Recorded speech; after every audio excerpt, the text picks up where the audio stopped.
just jump into the action in 5, 4, 3, 2, 1. Vegas, make some noise! All right, looks like we are coming in right off the start here on Gabe Ismon from Noble, dropping into the PV area of the map. Blood Inferno off of Impact. Looks like he's going to have himself a car there early. Set to Destroy got a vehicle early as well.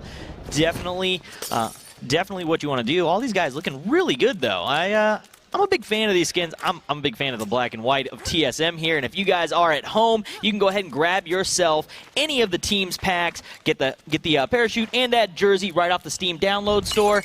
Go ahead and grab those. Great way to show some support. Yeah, show some support or just try to look good. The goal of my entire life. And I'm doing a pretty darn good job if I say so myself. But let's take a look at the first ring of our first game of the day. We're going to have 2 every Wednesday at 7. But this is, I think we saw one similar to this in the early weeks. First thing that I definitely want to note, obviously we have a little bit of PV, but one of the main things that we got to look at, Jason, is definitely the fact that Ruby Lake is going to be taking up a large portion of this safe zone. Yeah, we've talked about circles going off the edge of the map and that basically becoming dead space. Ruby Lake really is basically the same thing. It's just dead space. There's no real cover there. It's just kind of flat, barren wasteland. It's just a really shallow lake, no rocks, nothing to take cover behind. So you basically consider that a dead zone. You're not going to want to be out there. We've seen teams try and play off of that island there in the middle of Ruby Lake, and it's been really, really rough for most teams that have done that in past events that we've done. So we'll see how that affects this first circle, and if the circle does pull that direction, it can make those later circles really, really aggressive. All right, so I'm going to say 2 things here really quick. The first one is going to be geared to the people who watch a lot more, where the meta has very much been get to the center of that safe zone and then wait for teams to have to crash in on you. And one of the things that you touched upon, that hasn't really seemed to pay off by getting in the middle of Ruby Lake for a lot of different reasons that I'm sure we'll touch on soon. But for people who are just watching, basically what's happening right now is our 75 players, they're moving around the map and they are grabbing weapons. They are grabbing protective items, anything that they can do to give themselves a better chance in the fights that are going to be coming just a little bit later. And that safe zone that we talked about, there's going to be gas coming into the map, and that is going to force the players to move into that area, and that is going to force fights as we progress further and further into this game. Yeah, so that's basically what we're looking at, and that lake is conveniently, though, not quite the center of the map. So it may not have... We're going to have to wait to see what the second circle is, but I don't know that it's going to play a big part in this unless the circle does continue to pull southeast. It could actually move to Spence Hills. You know, it is to be determined. You know, one thing, though, that is a constant, one thing that we don't have to wait to see what's going to happen when the Pro League is. It's going to be every single Wednesday on Facebook. Pre-show starts at 6:50, and we'll be jumping into that first game by 17:15 p.m., just like we did tonight every single week. We're at the halfway point of our first split. Be sure to catch all of the action. Back to that safe zone, though. I want to talk about it just a little bit more. A thing that we've been noticing, Jason, is just how big of an impact they can really have on how the game plays out. We're going to see the first shots that we've seen all game going to be chewing up a vehicle here. But last week, we saw some safe zones have a lot slower starts to games. What does this safe zone say to you? If they decide to play Spence Hills, which a lot of these guys are probably going to, that is a really hilly area, a lot of tree cover, a lot of different areas you can take, a lot of elevation changes. That could end up being a fairly slow start, but that mid-game will be a lot faster, where we were seeing games last week kind of wait until that 3rd, 4th, 5th circle to really kind of take off. Spence Hills will take off a little bit sooner than that. Those fights will start to break out. You're close enough. Spence Hills isn't big enough for all 15 teams to fit in there, so we'll see fights happen a little bit sooner than we did last week, I believe. Yeah, so it's been a little while since I've taken geometry. I'm pretty sure this, though, is building upon advanced mathematical ideas. What happens when we have a fast start and we see some of those early gunfights is it really just spreads out the action to a certain degree. You're going to see those gunfights actually happen here and there. People get picked off. We're getting the same amount of action regardless. Yeah, basically like 74 people are probably going to get blown up. But the thing is if you see them at the beginning, you have that fast start, it's going to be kind of a more balanced curve of death. If you actually get to the point where we get to the safe zone and everybody's there, maybe get 2 rings in, maybe get 3 rings in without seeing a death, all of a sudden the kill feed's just going to light up. People are going to fall left and right. Yeah, interesting thing while we're looking at the screen here, we've got the circle up. Epsilon and Alliance are two of those teams that are getting there early. So Epsilon, we've seen them like to play these little trailer campsites, and it looks like they're going to continue with that strategy here, and they're actually just outside of Spence Hills, so they're actually not taking the hills. A lot of these teams are trying to grab these more hardcover POIs just outside of Spence Hills for the time being. So these early rotation players are getting more hardcover than it is the trees and elevation. They want buildings. They want something that they can sit inside of, have 4 protective walls around them, and be all right. So we'll see if that ends up working in their favor, because all the POIs on this center of the map are kind of shifted to one edge. If the circle pulls the other way, all those guys are going to have to travel the farthest distance across to get to the new circle. Yeah, those POIs or points of interest are going to be these little areas like this, and these are long-range magnum shots coming out here. So most likely what Jish is trying to do, he's using an ammo that's a little bit less valuable, and oh my goodness,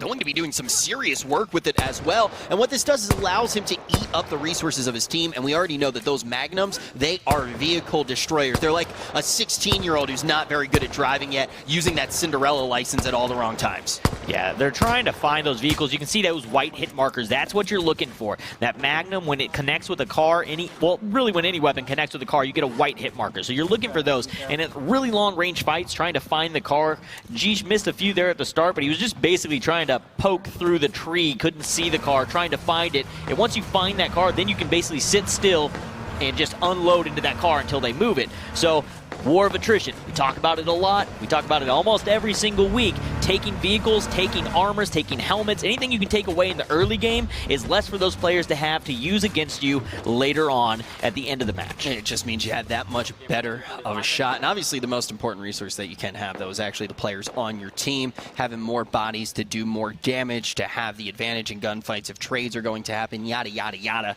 The teammate's going to be very important here. But as you can see, one of the teams, left-hand side of your screen, going to be set to destroy X, our current leader in the league. They had a pretty dominant lead there. I believe it was going into week 4, so after week 3. But now they only have 20 points. And we've seen the highest scoring game be resounding 28 points. What do you think caused Set to Destroy X to maybe slow down a little bit here, Jason? I think that it was the circles last week is what probably slowed them down a little bit. And I mean, we had a really aggressive first circle for Epsilon on that game that they did when they did the 28-point match. So circle still determines a lot of that pacing. We talked about it for a minute at the beginning of this match. It does kind of set the tone for how that game is going to play out. And teams are playing it differently. Alliance and Set to Destroy here already moving towards the center of the circle. A minute ago, I was able to kind of check the map off screen. CLG is actually one of the teams playing a late rotation in. Epsilon, though, getting lit up there. Balin, one of those players you don't want to lose early. And we are going to have our first elimination of the match as Riki drops elsewhere on the map to Tempo Storm Moose. But Balin gets out of there. His car gets lit up a little bit. We did see some shots fly. They got a helmet. Luckily, that second shot did not find home, because that would have spelled disaster. Balin would have been out. And we've seen what happens to Epsilon when they lose Balin early. That was exactly what I was going to mention there, Jason, because if you actually do remember, Balin was that player, I believe it was in week 3, who got eliminated twice early. These shots are absolutely unrelenting, though, coming out here from Ziggy, trying to drop a few in on Buffalo. Got to be able to drop them down to 30%, just about. And Rogue, they know they need to get a little bit aggressive here. They're already a man down, and Ziggy going to be able to do just that. Just turning up the heat just a little bit, but other team going to be able to get out of dodge, try to get out of that warpath. The water is just brutal. This is not a spot that is... It's just really hard to play out of. There's not enough cover. You can get pinched from two sides, and that lake or the river there that Rogue's sitting in feeds into Ruby Lake. And a couple of those players were in Atlanta, and they had a really bad time with Ruby Lake. So we'll see if they end up playing this out a little bit different. They are already down a body. We talked about resources. Body's the highest resource that you can have, and being down a player this early in the match can definitely cause a disaster for you in the late game. Definitely. We could see Candyman there needing to heal up a little bit after the engagement that he was in. Now going to be pretty much topped off. So Tempo Storm going to be completely healthy, and they're going to have our first point of the game. They're still staying very aggressive here, and this is one of the reasons that actually Set to Destroy X did so well prior to last week, was because of their early game aggression. We saw Benny Boy going for absolutely crazy plays inside of warehouses, just coming out with that shotgun blazing, being able to take down 3 points. But one of the other things that we need to note as we actually look at the safe zone. And it's funny because it honestly looks like a quarter of a safe zone. Nobody really messing with Ruby Lake. A type of ring that's not completely cracked yet. Players only going to be using a small portion of it here, Jason. Yeah, teams are much more comfortable when it does pull north or northwest of the lake. It's really that southeast corner when you get south of the lake that things start getting a little dicey. Teams are a little bit more comfortable up here. They know this section of the map. Anytime you get out to the real true edge of the map is really those areas that don't get played on as often, so the players aren't going to know them as well as they do as you get towards the center of the map. Yeah, for sure. A little bit of gunfire coming in here once again onto Rogue. They're already a team that is the weakest here, and one of the ways that you can keep up with that is going to be the scoreboard in the bottom right-hand side of your screen. Obviously, it is keeping track of all the points for these teams, but it is also going to keep track of how many players are up. It's in that dice formation, very fitting for a Las Vegas tournament here. And as you can see for Rogue, they are down to just 4 players. That's actually not how 4 looks on a dice. I know that for a fact. A little bit too well. But we're going to see Carta here. Once again, these Magnum shots just very important in our early game, but we're kind of firmly transitioning now into that mid portion of the game, Jason.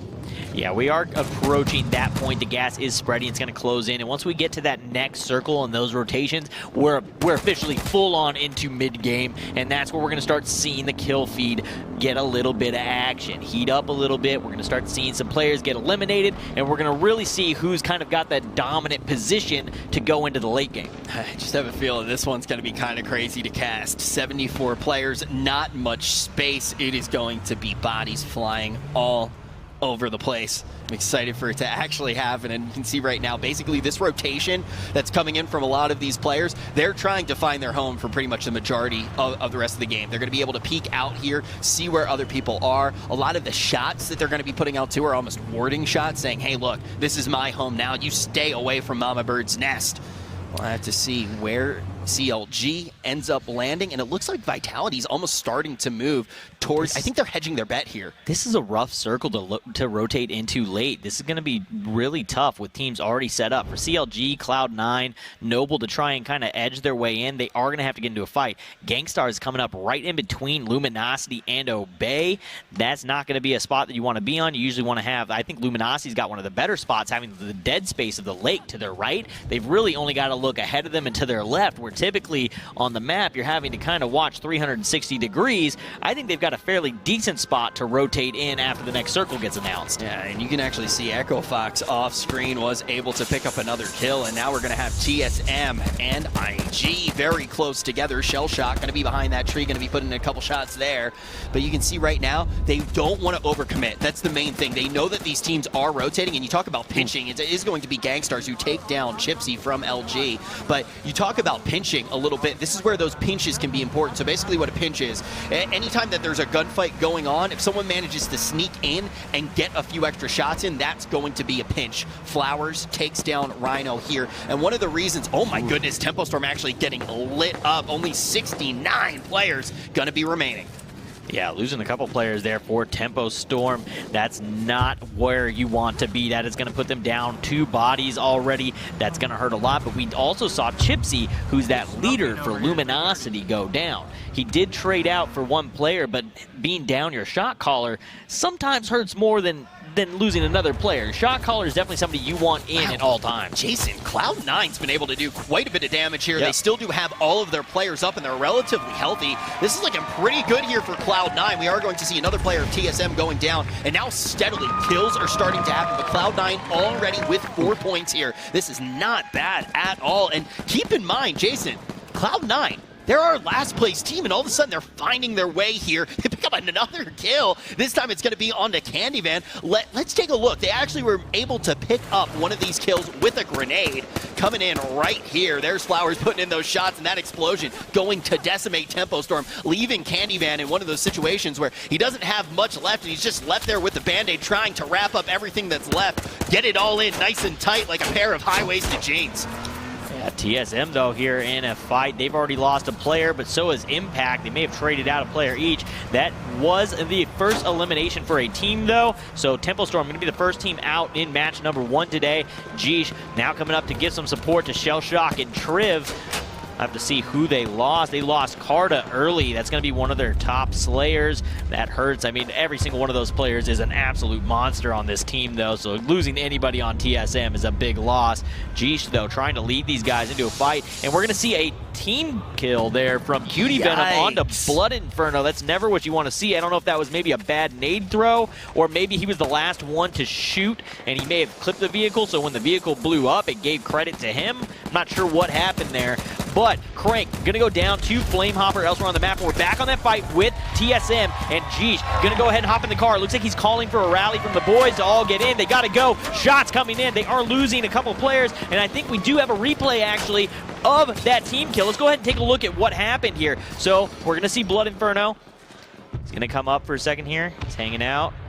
Car going to blow up. So, yeah, something came through, and I think Cutie Venom was the last one. Sometimes when the cars are on fire, what you do is you kind of shoot the car to get it to blow up. He was probably shooting at it, saw that it was close to blood, stopped shooting, but it was already too late. Car was blowing up, it blew up, and it ended up taking him out. Damage was done. Another big explosion is going to be coming in here. We can see Noble, just 3 players up, none of them looking too healthy. They're going to have sights on Impact Gaming. Smoke's going to be traded out, trying to get just a little bit of space between them, a little bit of breathing room, a little bit of leeway, but now back into the fight is going to be Gamesmon. These two teams engaged. You can see shots coming from all over. Body armor going to be ripped off, and ultimately, you could see that was a pinch that comes in. Rogue going to be able to steal that point. Then Prodigy Aces finds one on to Cloud9, a team that's on fire with 5 points, but only one player going to be left standing. Set to destroy, netting kills on Cloud9. Doug is raw, going off again, finds Chappie. That's the 3rd player off of C9 that he's found here in about the past 30 seconds. Blank gonna get a kill on a chance, and then Cutie Venom's gonna get eliminated by Nad.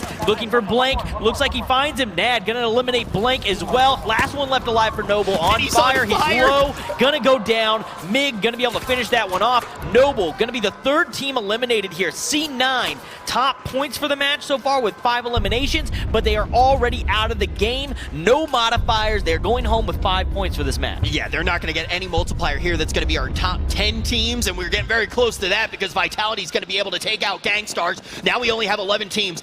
After this, it's 1.25 multiplier. Top 5 gets 1.5, and the number 1 team going to be getting a full 2. Now we're going to see Mig just get ripped to shreds. Nowhere to go. Jeep just taken down by Shellshock. Now we're in our top 10 teams, and just like that, Doug is raw, going to be able to find another one there, and Set to Destroy X has slowly clawed back in. Now they're tied with those top point earners, and we already know that they're on top because they have the multiplier as well. Let's watch how they were able to do it with that explosion as we see more shots come out from Set to Destroy. More points to them, but one more time, Mig going straight to the Shadow Realm. And we're back on board with Set to Destroy coming out of that replay at 7. They are in first place for the match now. 5 bodies up. They are into multipliers. We're at the first tier of multipliers. We're at that 1.25, being in the top 10 teams. And they are just, I mean, they're doing what they've been doing every single week. They are just getting eliminations. They are playing so consistent. Oh, man, you don't want to be doing the dance the Pineapples has to do right now. Inside the smoke, just, it's a spray of bullets from all sides trying to move around it. And the second that the smoke dissipates, he's just going to be taken down here. The saddest dance of all time. Gets some cover into the rock, but ultimately, it's going to be Doug is Raw who gets it as well. So another point to Set to Destroy. Vitality behind them by 1 point, but Set to Destroy X looking phenomenal here. Will Vitality be able to catch up? And just like that, they are going to find the kill onto Rogue. It's 8 and 8 here. And 5 and 5. Both teams with 5 players up as well. So we're tied at the top, looking at these points, and both of these teams are playing with 5 up. So I think those are the 2 that we're going to have to keep an eye on. I think Piney may have been better off to go ahead and probably try and get a kill there before he went down. I think it would have been better to just stand out in the open. He was going down regardless. Yeah, it's one of those things where it's a tough decision to make on the fly, but you definitely do want to try to commit, grab one of those points on the way out. Doug is raw, going to have another phenomenal kill here. This is onto Jeesh. Now he actually is just going to look for one more here. It's Shellshock, but this could be easy for Rogue to pinch, but oh, they're going to be able to do it. Zeke is actually going to steal that kill there from Doug is raw. So that's going to be a big point from Rogue. They only have 3 players, but they are going to be in 3rd place right now, 4 points overall. Yeah, they also lose Vago, though, as they get that elimination. So down to 3 players now, Rogue holding in there. If they can make it up 1 more place, they're going to get an extra modifier. So we're at 6 teams left. At 5 teams, it's going to go up to tier 2 of modifiers. We'll see if they can hold on for that. CLG still 5 up. They're now getting those eliminations into Rogue, though. Stormin gonna go down. 2 players left up. It is gonna be Zeke. I think we're on board with Zeke, yeah, as he's firing uphill back towards CLG. Support left from Huskers, but they need to get out and find some hard cover. These smoke nades are not gonna keep them alive very long. This has just been so insane. We're really seeing the influence of the ring. Just how things shape up, it has just been a spray of bullets from all sides. These pinches have been massive. Now Grimmy Bear going to be looking for these points onto the players of Rogue. We still have our top 6 teams. Only 27 players going to be waving the banners of their teams. This one looks like it should be a kill. Zeke trying to finish it off, and he's got the Magnum in his hand against Huskers. FPS maybe going down here. Huskers takes him down and gets out of dodge, gets behind the tree just in the nick of time. Felnier and off-screen FJ going to be able to take down Howie from Vitality. They're losing their first member. They are right behind Set to Destroy X, though, as far as points are concerned. Yeah, Epsilon, one of the teams in the back there. Still 5 bodies up, though, so we're going to want to try and we're going to want to watch them as we get into these late circles. This is kind of the systems that they were using during week 1. They made it to the late game with 5 bodies up, and then they closed out circles. That was something that they did really well, so there might be a chance here for Epsilon to have a big game. I know they're behind the points now, but... in a horrible position here. They were looking so good for so long, then they're right out into the open, but they're able to step 2, be aggressive. They take out 1. It turns into a trade. They find some more. All of a sudden, against no odds, they're going to be just decimating Alliance left and right, and they are going to have 1 player left. They pull ahead with 10 kills. It's going to be Clem. He has to get out here. The longer he stays alive, the better. And that is going to be it. Rogue is going to get the modifier. Vitality is going to go down in 6th. 1 player left up for Rogue. They're going to get an extra level of modifier on their 7 points. Zeke finally going down, but he made it to the next modifier, so he did his job. Epsilon, 5 players up now. This is what we were talking about. They're good at closing out late game circles. They're so good We at need this. to see if they can rotate out. They've got Alliance behind them. Flamehopper going to go down to Nightwalker. We see another team kill. Oh, no. Benny Boy going to go down to, or Benny Boy going to eliminate Grimmy. So CLG in a lot of trouble, down to 1 player left. And they have just that 1 player, Epsilon, Is it right in the middle. Flamehopper? Is this going to be where they can come back? Alliance going to have these 3 players up, and you can see Cole J just getting ripped to shreds. It is going to be from Epsilon as well. They start to claw their way in, climbing up the leaderboard. Alliance, CLG, each only have 1 player left, and it is going to be Set to Destroy X with that firm lead. All of a sudden, it's just our 2 top teams. Set to Destroy X going to be able to find 1 kill. It's Prodigy Aces. Now looking for more. These points could be absolutely crucial. Whoever takes this gets 2x points. There are going to be 6 points available if Set to Destroy X can take them all down, and Epsilon knows that. They start to rotate away, but Apex J going to be able to take down Doug is Raw, and Benny Boy going to be able to trade onto FJ. Who is going to take it all alone is going to be Apex J. He gets tagged up, zipped up, bagged up, and all of a sudden it is going to be a more resounding win coming in from Set to Destroy X. That I believe, from what I'm hearing, is the new record. That is a 32-point match going to Set to Destroy. Our overall leader, who is now opening that gap back up. They are getting a larger lead. Wow. Doug went off that match. Doug was carrying through the early game. He was just lighting up that kill feed. My goodness. And yeah, so just for a little bit of perspective, the highest scoring game that we saw before this was 28 points. I think we've seen maybe it get a little bit close. I think maybe we've seen a couple in the 20 range, maybe a 24. I'm trying to remember if we've ever seen a 24, but now 32 points. And yeah, we were saying, hey, look, this is a gap that could be closed because we know that, hey, a team can